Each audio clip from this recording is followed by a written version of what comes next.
Today's debate was concentrating on completing economic and monetary union, and I would say when doing this, the main thing is to stick with certain guiding principles.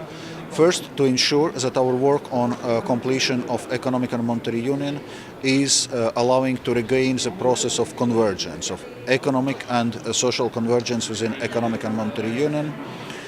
Second, to ensure that we are open and transparent to all EU member states, also for countries outside Eurozone, and to ensure integrity of EU single market. And third, to strengthen democratic accountability of economic and monetary union. And I would say with those principles as a basis, we can move forward, also to ensure that risk sharing and risk reduction go hand in hand, and we'll keep those principles in mind when presenting our deepening of EMU package on 6th of December. Komisjon tuleb detsembris välja omapoolsete ettepanekutega nii majanduskasvu osas, kuidas rahandus- ja majandusliit peaks edasi toimima. Seal on ka mõningaid selliseid institutsionaalseid reforme, mis võib-olla inimest kohe ei puuduta, aga lõpuks on eesmärk ikkagi see, et Euroopas oleks majanduskasv, Euroopa liikmesriigid oleks ühtsed ja kõikides riikides heaolu kasvaks.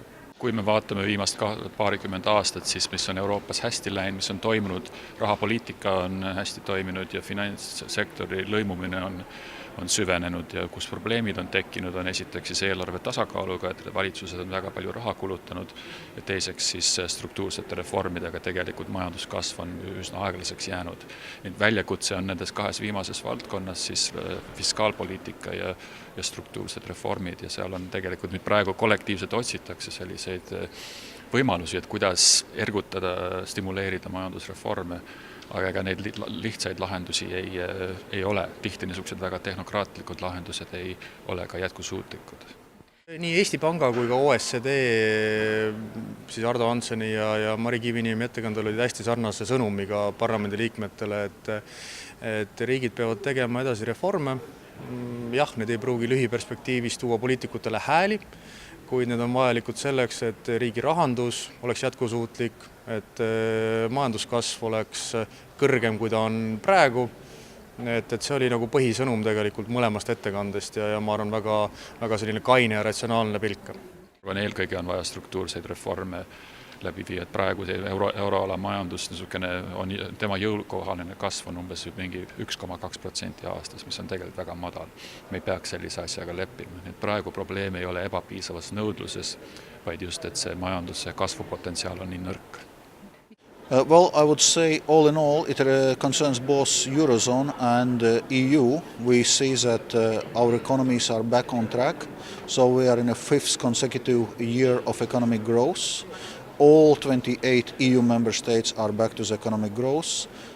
Employment levels are highest ever. Confidence indicators are highest in the decade. So we see that our economy is back on track. But of course that doesn't mean that we should be relaxing now. Rather, we should be using this window of opportunity and to do the remaining things to complete the institutional architecture of EMU.